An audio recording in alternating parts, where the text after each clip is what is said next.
Hello, everyone, and welcome to this June 4th edition of dotEDU Live. As you can probably tell by the fact that I can't even recall what date it is, there are a lot of things going on that we're eager to share with you today. And as always, I have the two best people in the world to join me to share that information with you and talk it over, and my colleagues Sarah Spreitzer and Mushtaq Gunja. Sarah and Mushtaq, how are you both doing? Really relaxed. I have a lot of free time on my hands. I'm surprised you couldn't remember that it's already June. Looking forward to the summer. I'm sure I'm going to have lots of time off, lots of beach vacations. I don't think so, Sam. I think you're going to be busy, as we all are sort of thinking about higher ed issues. And it's nice to see both of you. It's good to see you, Jon Fansmith. And I am going to moderate today, if that's okay. I've got lots of questions for both of you. Thanks for the goodness, several hundred of you who have joined for this very important discussion. As always, if you have questions, put them in the Q&A. We'll try to monitor the chat too, but it's always a little bit easier for us to look at the Q&A. And thanks for everybody who is putting where they're from. It's nice to be with among a community at this point. Friends, here's what I think we're going to talk about today. I want to ask a bunch of questions about reconciliation, talk about the several developments that are happening with international students, and then talk a little bit about Trump budget and this rescission package that just went up. So let's start with reconciliation, if that works for you guys. And Jon, I don't think I've ever seen you as worried about sort of a bill as you have appeared to me to be over the last sort of week about what's happening with reconciliation, which is of course sort of the budget measure that helps us understand like what the fiscal situation is going to look like over the next little bit. Jon, where are we and why are you so worried? Yeah, thanks, Mushtaq. I don't know, thanks really, but I think you're right. And Sarah will probably testify to my relatively tenuous emotional state these days. I'm making a little bit of light of it, but look, we have been working under a number of assumptions around reconciliation for a while, and not just because we were speculating, because these are what our conversations with people on and off the Hill have been informing us that the Senate would be a very, very different beast than the House. The House was always going to make big cuts. The House was required to make big cuts, $2 trillion in spending cuts, $330 billion in education cuts, $880 billion in Medicaid cuts. But the Senate was different. The Senate's only required to make $1 billion in education cuts. Jon, let me just stop you just for a quick second because I think the Sure. last time we were all together, I think it was May 15th, we spent a lot of time talking about reconciliation. The House bill had not yet passed. Remind us what's in the House bill and then tell us what's happening with the Senate. Yeah, it's a great reminder. Thanks, Mashak. So the House passed their bill. They had all of those cuts and more that they were required to make. On the education provisions, the House has 349 billion, over $349 billion in cuts to education programs. And topping that list is changes to Pell Grants. And what the House did, somewhat unexpectedly, was to say that they are going to deal with the Pell shortfall a little bit by putting a little bit of money into the program, but more significantly by cutting eligibility for the program. And what they did was they said the current full-time level is 12 credits per semester, 24 credits per year. They would make that 15 and 30. That would also mean that the half-time level goes up because obviously it's a higher threshold. And then maybe most immediately impactful too, they would eliminate eligibility for all students studying less than half-time, which is about 1 out of every 10 Pell students, around 700,000 Pell students. The net effect of that is about $87 billion in a funding cut for Pell Grants. That is a massive cut. It is a massive cut, and especially because it's targeted at students who by and large are not your relatively small, but population of residential dependent undergraduate students. The part-time population, disproportionately in open access institutions, community colleges, disproportionately working adults, disproportionately student parents, right? these are a population that, you know, ostensibly could get more aid if they took more courses, but they realistically don't have the resources, the time, the money, the ability to juggle family and work obligations to take more courses. Beyond that, there's some other things in the bill around Pell. We can talk about that. One of them is the expansion of Pell to short-term programs. But beyond that, the bill would eliminate subsidized Stafford loans for undergrads. These are loans where the federal government basically pays the interest for low-income students while they're studying. I was actually kind of shocked when we ran the analysis. That works out on average to costing those students over $6,000 on average in terms of what their borrowing costs will be. So $6,000 more low-income students will have to repay, not to see any benefit whatsoever. They are borrowing the same amount. They're just paying more to do it. And then you have all these other provisions we saw where Grad Plus is eliminated, where Parent Plus loans are severely curtailed, where the endowment tax is put on a broader range of institutions at massively higher levels, 7, 14, 21%, where it's currently 1.4%. And add to that the Medicaid cuts, where 3.4 million students get Medicaid. What you have is area after area after area, resources, programs, benefits low-income students depend on are being curtailed at the same time that institutions' ability to provide extra support, maybe fill some of those holes that are being created, is also being taken away. So it's a broad-based assault. And where I started was sort of talking about this process, the difference between the House and the Senate. The thought had been the Senate would move in a very different direction.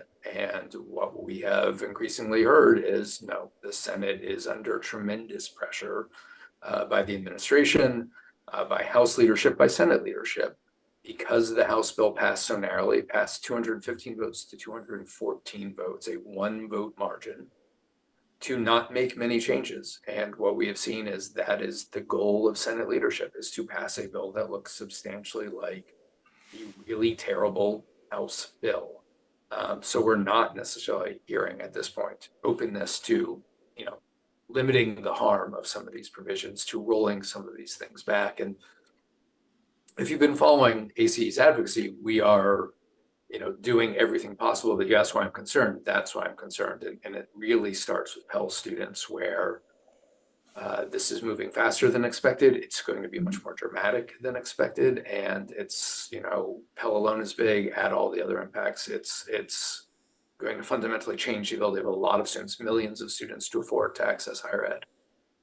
And John, you touched on the fact that this is moving so quickly. I mean, when the House passed their bill, it was in the dead of the night. There were deals being made kind of on the fly to ensure that there were enough votes.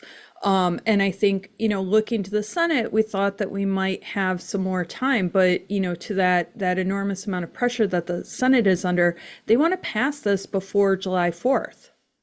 So that gives them 2 weeks, 3 weeks? What we've seen is the president has asked the Senate to move this bill to his desk by July 4th. If you look at both what the Senate schedule is, a couple of the other things they have to do sort of in short term, especially if you think about the debt ceiling, that something has to be done to address the debt ceiling. When does the debt ceiling expire, John? I don't know the exact date. I believe relatively soon. I think the extraordinary measures are running down. Yeah. And apologies, I probably should know that, but what it really leaves and what we're increasingly hearing is that the Senate wants to have the reconciliation bill on the floor the week of June 16th, so about a week and a half from now.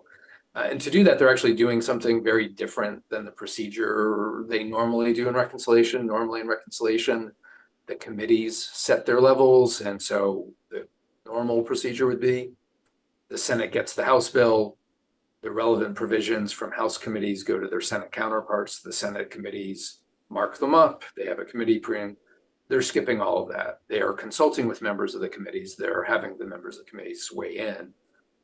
And then they're going to take that feedback, but produce a bill that goes directly to the floor. And reconciliation moves under different rules. The amount of floor time is functionally capped at 20 total hours. There's some quirks in this worth knowing about, but not really critical to this process. Once it goes to the floor, it moves pretty quickly. And that's the goal. There's a lot of resources being put behind that. Before we talk about what's sort of next in the Senate, and what our institutions might be able to do, can I just ask about a couple of specific things? I might have missed a reference to work study, but I understand that work study is also affected in this package. Is that right? No, so, and we're going to talk about the president's budget requests later. Worksite is very heavily targeted in that there aren't provisions specific to the funding for work study in the reconciliation bill. SEOG, similarly, there's a lot of financial aid programs that are at risk. I don't want to minimize that, but not from reconciliation specifically. Well, Yeah. Oh, go I ahead, was sir. just going to say, Mushtaq, for those that don't remember, reconciliation has to do with the mandatory side of the budget, so it only impacts things that the federal government has to pay or takes in money, like from taxes or student loans. The Pell Grant acts like a mandatory program. Federal work study is on the discretionary side. It's up to Congress to fund that. So that falls under, we talk about the budget request and the appropriation side, but the budget or reconciliation package really only impacts student loans and the Pell Grant program. Good. Yeah, thank you. Is risk sharing in this part of the proposal, and what would that sort of look like? I know that Secretary McMahon was talking a little bit about it yesterday in her hearing on the Hill. So the House had risk sharing as part of their proposal in the bill that they passed. Look, risk sharing is a terrible idea. I think if if you haven't heard that from me at some point in these webinars, I'll be louder, but I've certainly been saying it a lot. It's a terrible idea for lots of reasons. I think what we continue to hear, and we've heard from the beginning, is the Senate is not nearly as interested in the House's version of accountability, that risk-sharing proposal, as the House is. There's also some issues with how the proposal is structured that might make it susceptible to a Byrd rule challenge, which the Byrd rule is a big part of the reconciliation process, which is very different than regular order. But essentially, to what Sarah was saying, the Byrd rule says things in a reconciliation bill must be relevant to revenue or outlays of the federal government. And if it's a policy provision, then it's not relevant to reconciliation, gets struck. Same for late Senator Bobby Byrd, who was the drafter really of those rules. They're not precise, they're not specific. It's more of a general idea than it is a firm set of rules. But it means a lot of the things actually we saw in the House bill probably will get stripped out in the Senate as a result. But the things we're most worried about, the reasons I'm worried, all of those will likely very much be germane and could be included in the final Senate bill. So John, Sarah, over the last, I don't know, 24, 48 hours, seems like there's a little bit of turbulence in the air around some of the numbers. Elon Musk seems to have come out fairly hard in the last 24 hours about on this bill, that there's not enough cuts in the bill. The CBO has put out its numbers and have projected this bill to increase the deficit by trillions of dollars. What does that mean for the prospects of this bill in the Senate? So we're in reconciliation, which means that we don't need 60 votes in the Senate. We just need 50. There are 53 Republicans in the Senate, and JD Vance has a tie-breaking vote. I mean, what are the prospects here? So certainly on the Senate side, the idea that this will add to the deficit is almost meaningless, right? The Senate went into that. Their instructions, which is basically their blueprint for what their bills would have to look like as a total package, envisioned lots of new spending, mostly through the tax side, and very little in the way of cuts being required. This is a bigger deal on the House side. The House had this $2 trillion threshold for spending cuts. They were trying to keep overall spending low. As it turned out, the House didn't cut Medicaid quite as sharply as they were supposed to have done. They spent more on the tax side on things like salt and others that weren't originally envisioned. So that $2.3 trillion deficit increase is big on the House side. But again, the House got their bill passed. The Senate side, it's not that much of a factor. The Senate has a lot more latitude in that regard. That said, the Senate will make changes. The Senate will have to make changes, which means at some point, whether it's House leadership negotiating a final bill with Senate leadership, it will have to go back to the House for a vote. And as you begin to look at the impact of this. Elon Musk is, by all accounts, not as close to the administration as he was even a few weeks ago. His criticism is certainly unwelcome by Speaker Johnson. But you start to see some other conservative members of the House and of the Senate who have talked about, why are we adding this enormously deficit? Frankly, that's certainly conservative members, but there's been a lot of Wall Street worries about adding significant amounts, what that might mean for the bond market, what it might mean for the stock market, adding additional debt. Those are the kind of things with small margins that might add up into looking at changes. Now, unfortunately, most of the tax provisions seem pretty baked, so that's going to put a lot of pressure on increasing cuts rather than necessarily reducing spending. But look, the messier the dynamics, the harder it is to move the bill forward quickly. That said, this is the top legislative priority for the president, maybe, as somebody was saying earlier, and something else I was reading, the only legislative priority he has for this year. There's pretty lockstep agreement between the House and Senate leadership about the urgency of doing this and doing this quickly. The longer you leave a bill out in Congress, whatever that bill is, the harder it is to advance as groups galvanize in opposition. So they will try to move this quickly. They will try to roll their members. And so far, they have been successful in doing just that. All right. So John, Sarah, what can our institutions do in the meantime? So what are the strategies that we're employing where might we be able to put some pressure? So I know our producers put the reconciliation toolkit that we have in the chat, and there are pre-drafted messages for you to send to your members of Congress. We're especially focused on states that have Republican senators, and we are going to be sharing, the range of Pell dollars that your state might be expected to lose, and we are talking millions of dollars here based on those eligibility changes, and then the amount of funding that will be lost based on the changes to the subsidized Stafford loans. I want to be also really clear, and one of the reasons I think, Mushtaq, I have probably seemed stressed is this is not too late, right? I'm reading the comments. I get the fact that people hear this. It's been a blow. It is a very serious concern. I don't want to underscore both the significance and the urgency of what is happening in the Senate, but it is not past the point where things can happen. And, the Senate requires 53 votes, 50 votes to move this with the vice president providing the tiebreaker. There are a lot of members of Congress who don't like aspects of this. And just like in the House, there are a lot of members of Congress who look at 2.3 trillion in costs and say, I'm a fiscal conservative. That's not something I was sent to do. There's a lot of members of the Senate who are looking at programs they've created that are getting cut in this program, who are looking at the impact of Medicaid cuts on rural health, are looking at the cuts to financial aid and what it means for the students that they need in their states to be pursuing careers, to be fueling their economy. Use the reconciliation website, use whatever resources appeal to you and frame the message in a way you do. But absolutely, this is the time that you and your institution should be talking to their Senate offices, especially if you're in a state with Republican senators.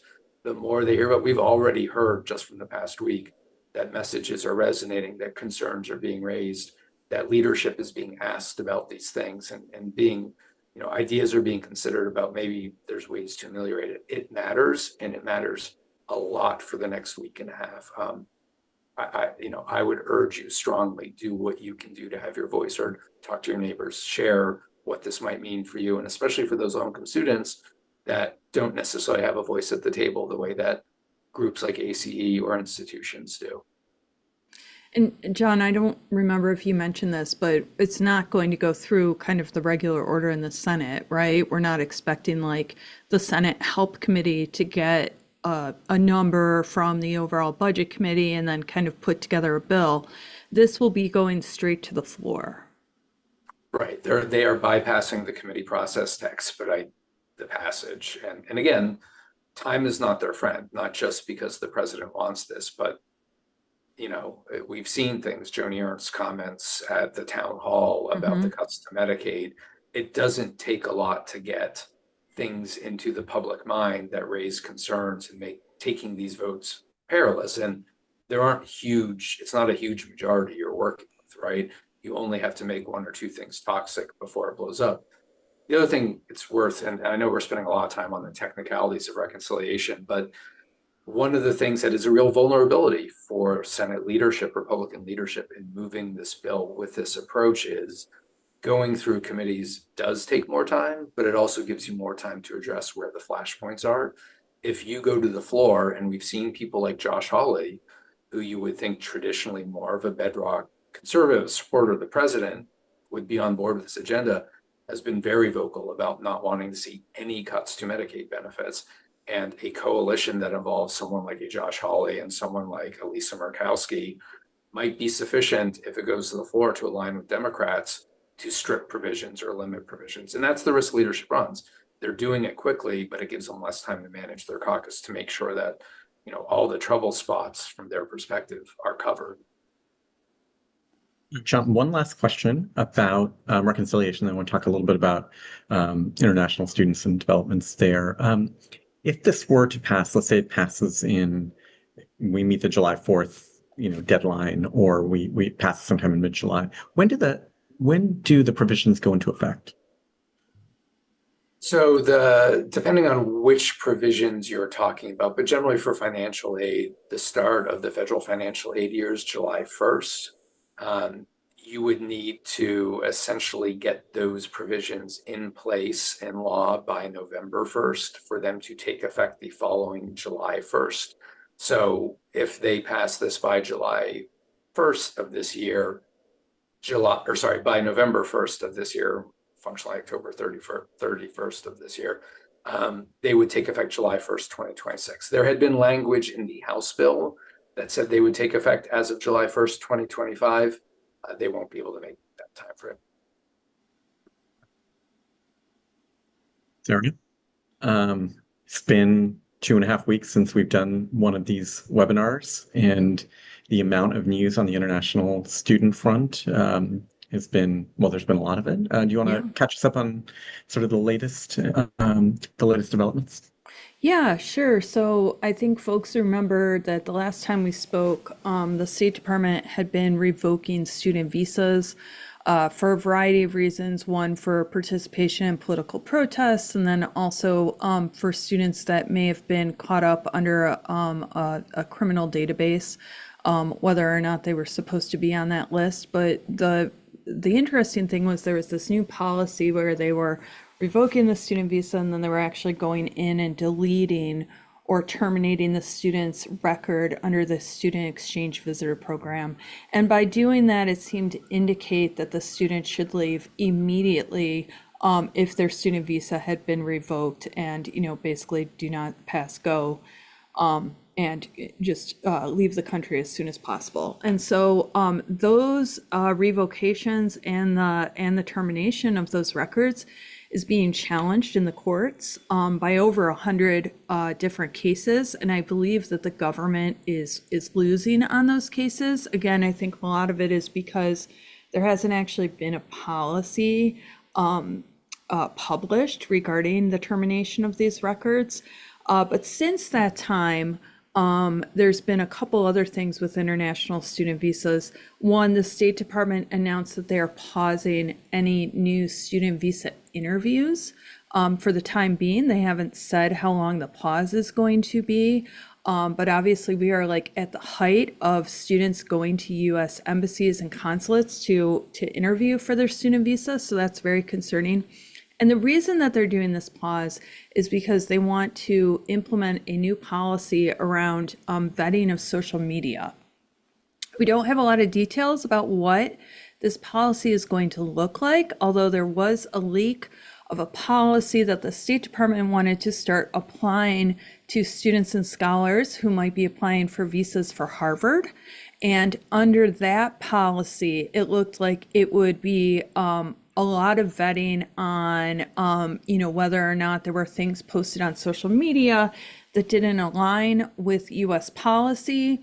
But also probably most concerning was they said the lack of a social media profile would indicate concern. So you couldn't just go in and delete your social media accounts because they would take that as almost admitting that you had had something to hide on your social media. So we haven't seen that policy implemented yet. We haven't gotten any information from the State Department about how long this pause is going to be. We sent a letter to the State Department last Friday that we know that they have received, asking these questions. And I believe our producers are going to put that in the chat. But then following that, we also heard from Secretary Rubio that they are going to start revoking visas for certain groups of Chinese students, specifically those students that have ties to the CCP, and who may be working in critical fields. So, we currently have a presidential proclamation, PP 10043, which is in place, which allows the State Department to decline visas for graduate students coming from China that may have ties to certain organizations or certain entities of concern who may be doing graduate work in critical fields. Under the Biden administration, they continued that presidential proclamation, but they did allow for some flexibility in the granting of visas. And so I keep thinking perhaps they're going to try and retroactively apply that policy on people that they believe shouldn't have received visas during that time. But again, it would be it's really important that we get some more details from the State Department and that some of these policies be put into writing so we know what is actually happening. And I saw in the chat, somebody asked about what are the critical fields. Those have never actually been made public to us because the State Department considers it a national security issue. But think about STEM fields, specifically STEM fields such as AI, quantum computing, things that we are very competitive on with China. I think that's the biggest concern. So a lot going on with student visas, a lot of uncertainty, especially as those students are going to apply for their student visas. And we're hoping to get more details from the State Department. I kept my kids off social media. Thought that was a smart thing to do. The idea that Yes. a lack of social media would be held against you is Well, again, this hasn't been published. This is just something that's been leaked. And so, again, we're kind of just going off on what we've seen. On the termination of the records under the Student Exchange Visitor Program, there was a draft policy that was entered into some of the court documents by DHS that we've seen. But that policy has never been officially announced. So we can assume that that's the policy that they're acting under, but we really need to kind of see the details of these things to understand how many international students are actually being impacted. so. What do we know about the situation on the ground? I mean, are all appointments right now paused? Is this just new sort of visa applications that are getting this new vetting procedure? I mean, what do we know? Yeah, so we know it's only for new student visas that we're going to be for those that were seeking appointments. So if you have an appointment this week, that appointment should be going forward. It would not fall under this new policy. But again, right now we've been about a week into this pause. Secretary Rubio did indicate that it would be a short pause, but didn't offer any other details. In our letter to the State Department, we are also asking that the State Department take action to address this delay. And there are ways that they can do that where they will surge personnel in certain consulates to handle kind of an uptick in student visa appointments. We've seen them do this at the height of when they are processing these student visa applications. And so we're really hopeful that we're not going to see any delays. But again, the uncertainty of it's June, you're hoping to come here in August, all you need is to get that interview completed. You're going to be pretty concerned. How long is this delay going to take? When am I going to be able to set up the interview? And is this new policy going to delay? Is that going to delay the entire process? And have we seen impacts on, maybe we just don't quite know yet, but have we seen impacts on renewals? Do we know yet? It seems like there's a little bit of conflicting information in the chat, at least, about institutions that have been sort of affected in that regard. On renewals of visas or renewals on certification? Uh, Both, I suppose. Yeah, so I think part of the question about renewals may be on your certification in the Student Exchange Visitor Program, which is done by the Department of Homeland Security. One of the other things that happened is Secretary Noem of Homeland Security announced that they were going to decertify or remove the certification for Harvard and their ability to accept international students. We have heard of a few other institutions getting notices that their certification is under review, but that's at the institutional side. On student visas, this really should only be impacting those students that are applying for a new student visa. John, I mean, what's your sense here? Is this what the administration intended? Is there information that can be brought to bear about sort of the impact that this is going to have on our universities that might be able to be heard by somebody over and over at the State Department or at the White House? I mean, what's the strategy here? I think there's an interesting sort of dichotomy here because what we have seen from press reports is, and I'm going to come back to the administration's goals and approach, but that at the State Department level, the actual administrative level, and I think it's reflected in what we've heard from campuses and what we've heard from our colleagues at NAFSA and other organizations.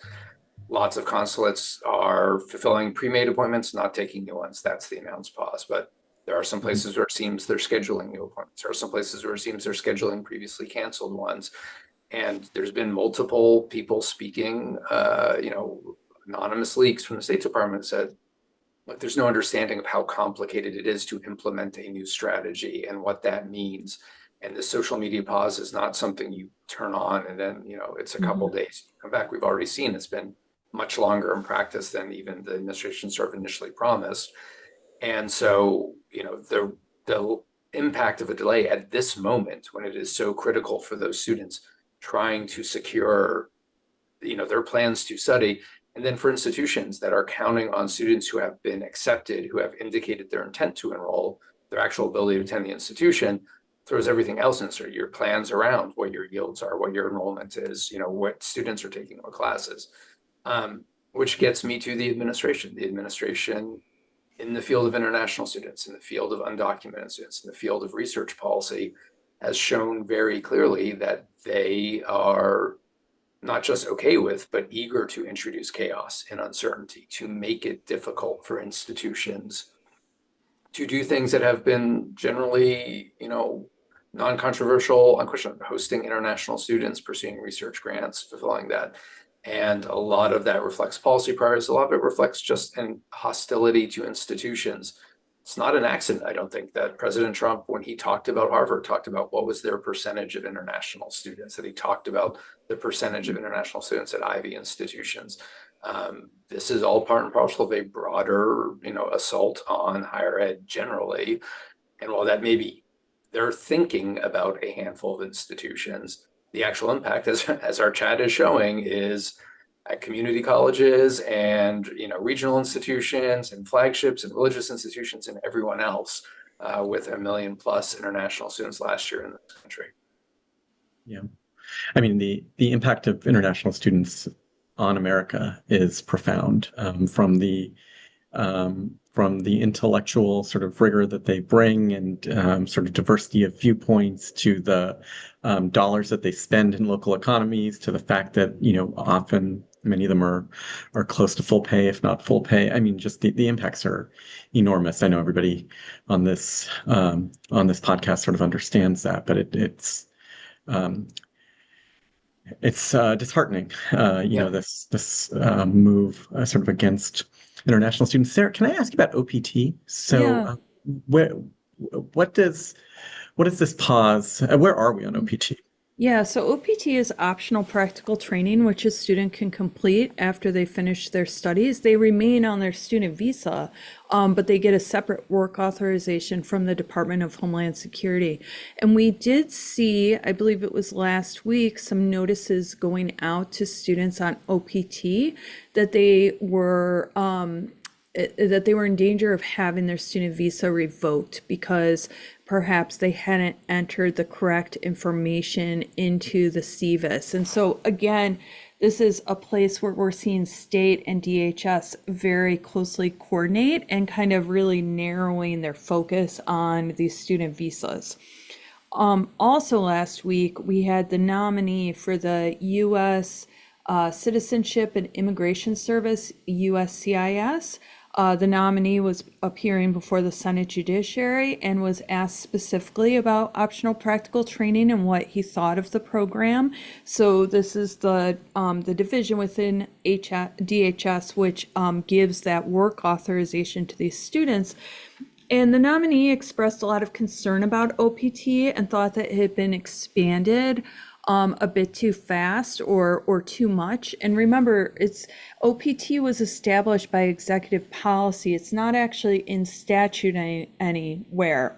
And under President Biden, they had been able to expand STEM OPT, which allows up to 3 years of optional practical training in STEM fields for tied to specific majors.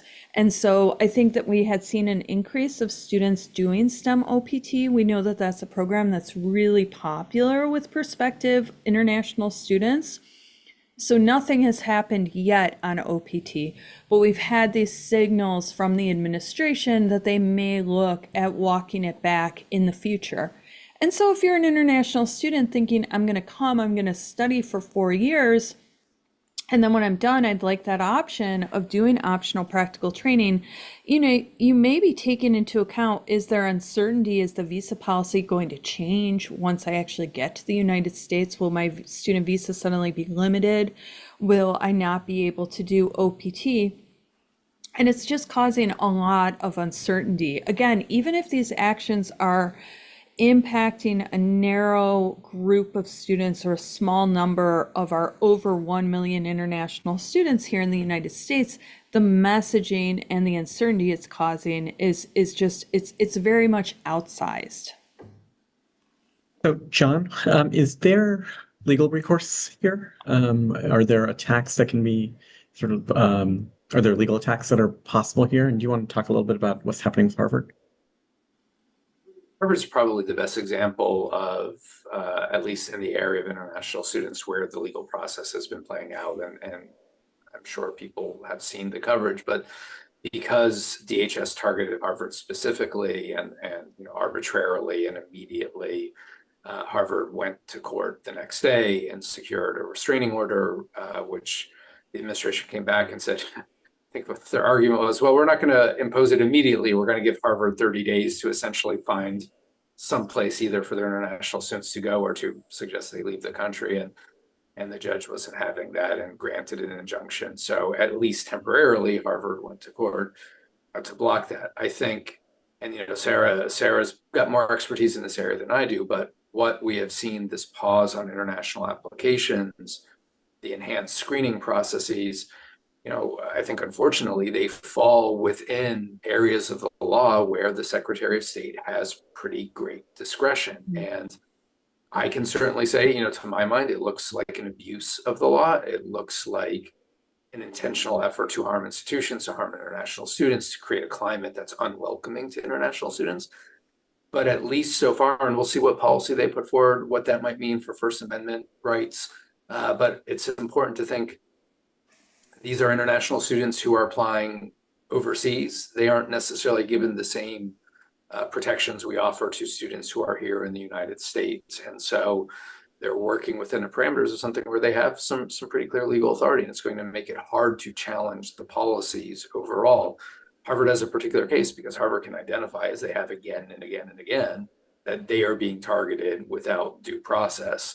The vetting process, the pause, that's less clear, at least to me. I don't know, Sarah, correct me if I'm wrong there. Well, we haven't seen any actual policy, right? We have a cable that went out to the consulates and to the embassies saying that there's going to be a pause on appointments.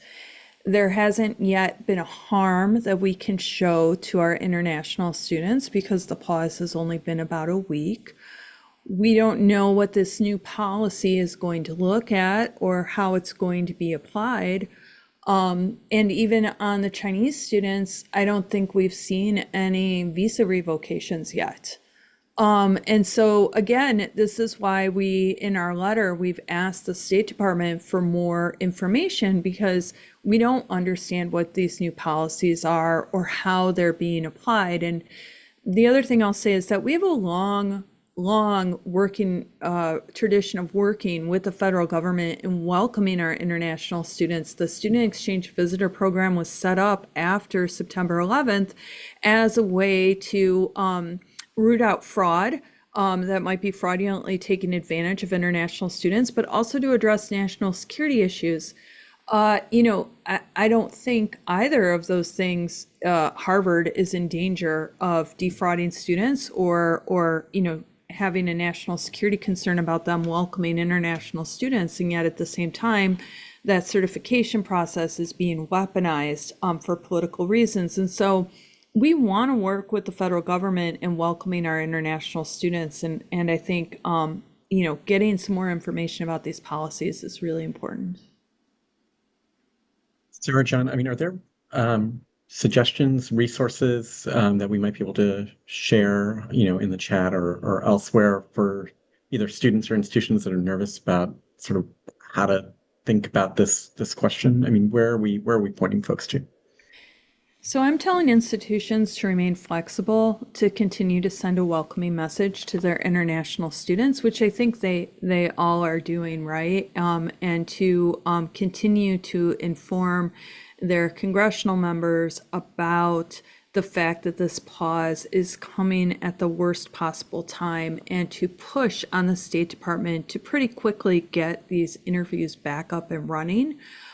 So that would be my advice. And I know our producers have linked our letter in the chat. And, if you need talking points or anything, I would use that letter. All right, friends. Can I ask, going back to dollars just for a second, can I ask you a couple questions about what is termed rescission? Actually, let me ask you, John, what is rescission?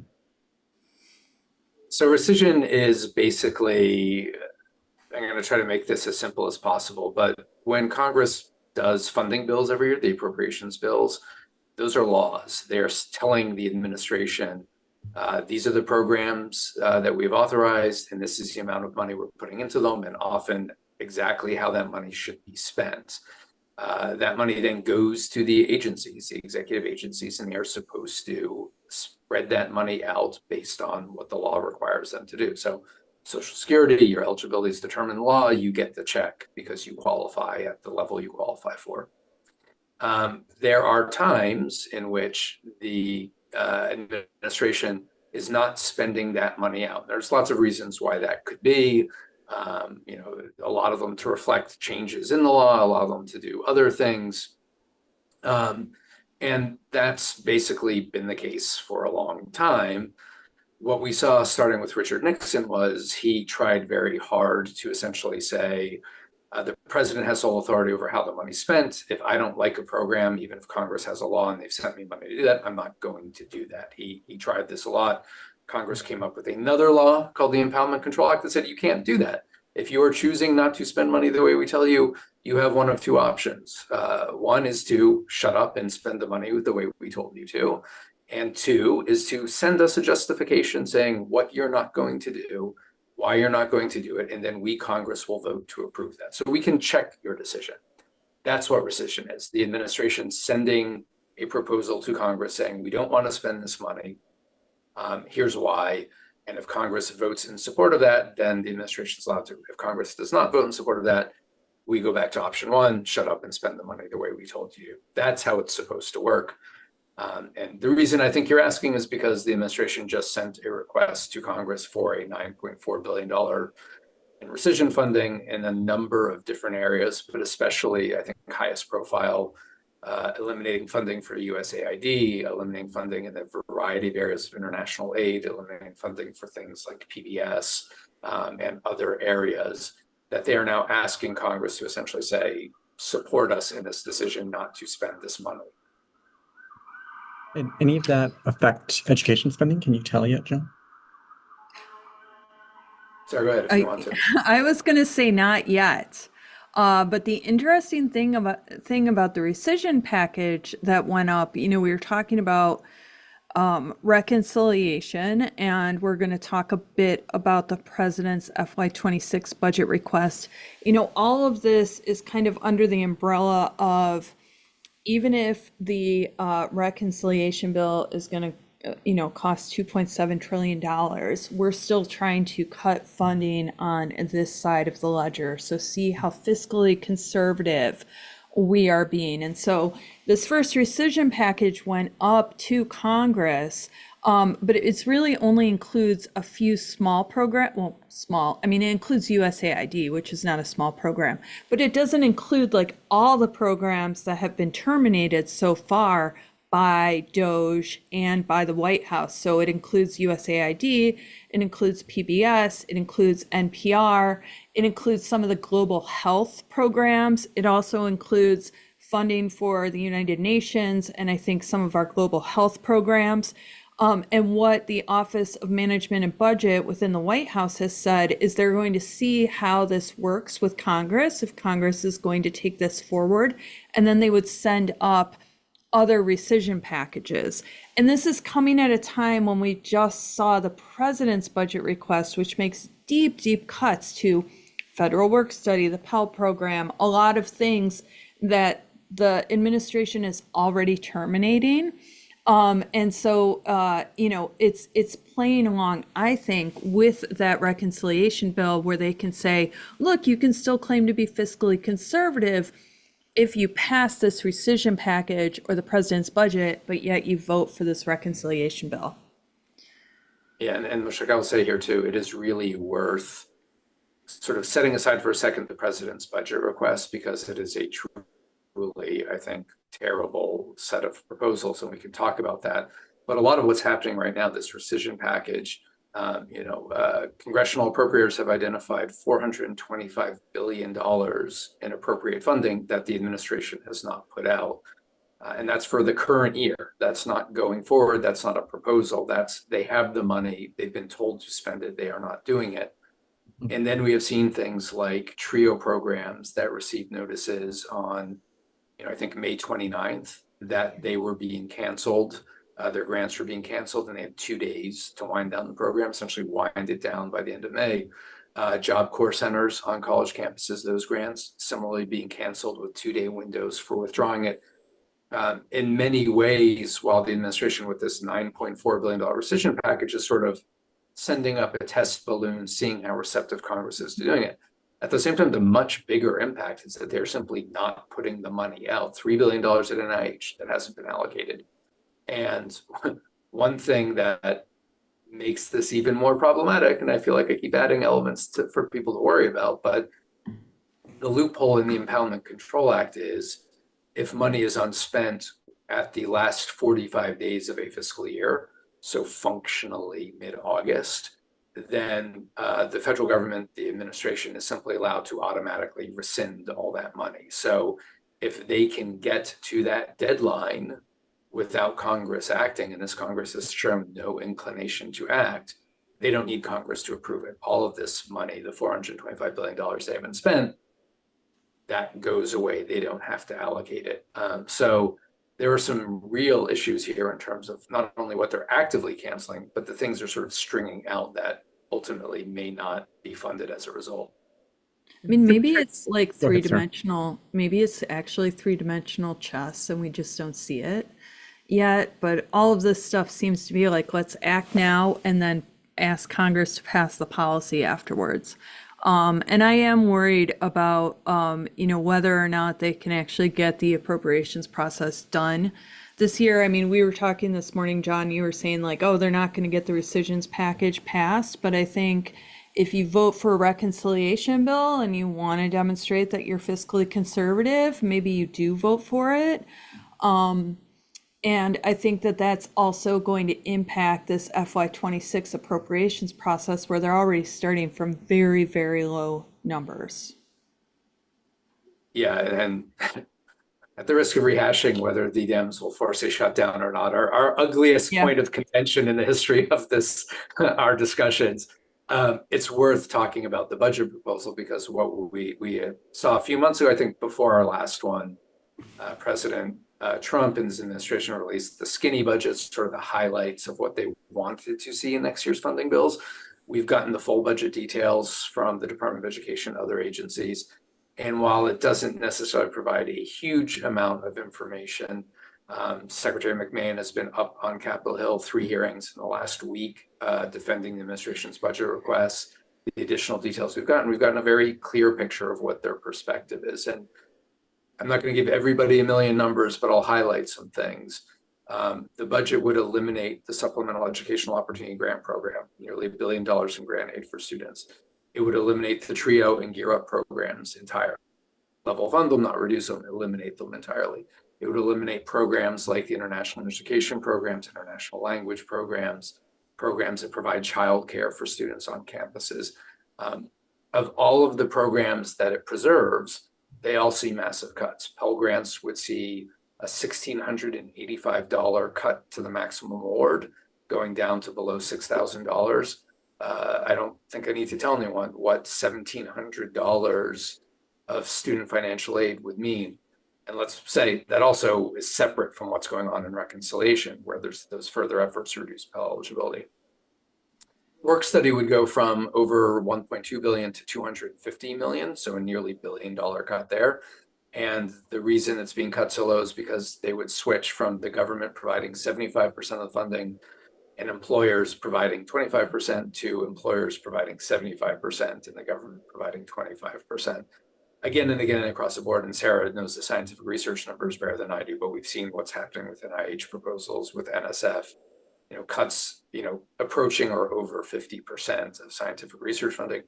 These are huge and massive cuts, and Secretary McMahon has been very vocal about defending them. Mhm. The last thing I want to say, and I know I'm going on, and sorry, Sarah, just indulge me for 1 second. What has been helpful is, and particularly in the Senate yesterday, things like TRIO, Republicans and Democrats alike were attacking the administration's policies and making very clear that this is not what they envisioned from this administration. And it's one thing to talk about theoretical budget numbers, the program cancellations for TRIO, the program cancellations for Job Corps. These are programs, Susan Collins is co-chair of the Senate TRIO caucus. Tom Cole, who's the chair of the Appropriations Committee in the House, so these are 2 Appropriations Committee chairs, has been a longtime champion of TRIO programs. It's one thing for the administration to propose these things. It's a whole nother thing when Congress gets them to say, you're not just eliminating things that have been hallmarks of my legislative career, you're canceling those grants with 2 days notice without telling me either this is coming. That means something. And I think, Sarah, maybe you're shaking your head a little bit. I actually think what the pattern we've seen is Congress does not always give a lot of deference to the president's budget request. They can be as dramatic as they want. They won't push back on the president in a lot of ways, but this is an area where I think you will start to see some pushback. I agree. Whether or not Congress can actually get their act together, though, to do appropriations bills, I think we have yet to see. On the scientific agencies, we saw in the president's budget request a 40% cut to the National Institutes of Health. So an $18 billion cut, taking the agency down to $27.5 billion. And then for the National Science Foundation, a 57% cut, taking it down to $3.9 billion from like $7 billion. And, this is all being messaged as a way of, we're not going to stop doing gold standard science that institutions and researchers have been too caught up in doing, pushing these woke agendas, and we're going to get back to doing what we're doing the best. But we're talking about canceling whole studies, any work on like vaccines, any work on minority health. I mean, all of this stuff that's really, really going to set us back. And I guess why I was kind of rolling my eyes there, Jon, is that Congress has still not acted to say, we appropriated money in FY25, and you are not expending that money. So we know the National Institutes of Health is billions of dollars behind on getting grants out the door. We know that NSF is in the same sort of situation. And so, yes, you can submit a rescissions package and say we're going to claw back that money, but Congress has not yet acted to kind of say, hey, let's tap the brakes. Like, there are some things that we want you to keep. Like, don't throw everything out. And these are going to have huge impacts on our country. So I guess I'm a bit frustrated because, going into FY26, I would think, we're all doing our dear colleague letters. Members of Congress are saying, hey, we want funding for TRIO. We want funding for the National Institutes of Health. But like, where's the actual action? Yeah, I mean, I don't disagree with you, and certainly not on the frustration front. The one big distinction I will say, and certainly the last few Congresses, this has been true too. It is one thing to affirmatively go after the administration, especially when both chambers are controlled by the same party. It's a whole nother thing to push appropriations bills through that will require some level of Democratic support to enact, with cuts at the levels the administration wants. And you're right, you're absolutely right. Like, it is a very frustrating, I grew up in the advocacy space with the understanding that no matter Republican or Democrat, the power of the purse was what Congress prioritized. It was their one true absolute authority. And regardless of administration or party, they would jealously protect that. So to see them not doing that, it's more than frustrating, right? It's incredibly disappointing for the institution, regardless of the party. That said, they will need 7 Democratic votes in the Senate to pass any appropriations bills. Maybe we'll get into the shutdown debate, maybe we won't, but there's a whole different dynamic than saying we need to get people on board to affirmatively check this, then we need to get people affirmatively on board to pass this. And I think that's meaningful. But again, they're just, all of this seems to be, again, the administration's going to act, and then they're going to like allow Congress to vote and put the policy in place after. So I don't know. We'll see. But we're heading into the summer. This is when all the legislation gets done. They're supposed to be marking up. When did I think Chairman Cole already scheduled the markups for the FY26 bills in July. So they're going to try and get all their bills marked up, and I think on the floor maybe before August recess. Yeah, it's going to be busy. Yeah. Well, Sarah, John, thank you so much for answering all my questions. I know that we didn't get to all of them in the Q&A. I hope we at least touched on a few of them, and we'll be back very soon. But thanks, John. Thanks, Sarah, for a really important conversation. I'm sorry it wasn't a little more optimistic, but maybe in a couple of weeks, we'll have things will look slightly brighter. Maybe we'll be able to make some more progress. And I mean, for all of us on this chat, I mean, please check out those links. There are resources that have been put in the chat as well to help our international students, to help us figure out how we're going to sort of fight back on, on all things reconciliation. Please do it. Listen to John. If John is this worried, we don't ask for please much, make frankly. those calls. I would love it if you did. Please do. We need it. We'll see you in a couple of weeks all. Thanks.